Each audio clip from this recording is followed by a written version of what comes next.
Welcome to Sweet Life Beat Life. We hope this video helps. You start by building a foundation. Focus on programming and math simultaneously because they power everything you do in robotics. Once you finish a short Python course and review linear algebra, begin hands-on electronics with an Arduino kit so theory meets practice early. Make sure to schedule 2 4-hours weekly for guided labs. This early overlap accelerates learning. You prove concepts with small projects and avoid long, dry theory phases. Commit to one project that forces integrating code, sensors, and simple control loops. Once you have basics, deepen system-level skills by learning kinematics, dynamics, and control because they explain why robots move and respond. Then integrate those theories into a mid-size project. Implement PID, then move to model-based control and state estimation like Kalman filters.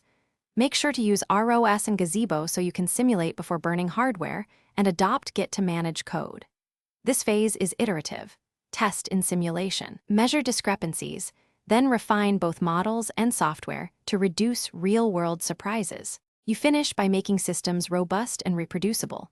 Profile performance, add safety limits, and perform hardware-in-the-loop tests since real environments reveal edge cases. Once done, document designs and prepare a clear demo or portfolio that highlights trade-offs and metrics. Make sure to validate power and timing under load before public demos. If things go wrong, check sensor calibration and timing first.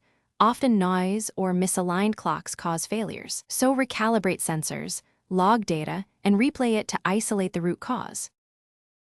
Thanks for watching. Consider subscribing if we helped you.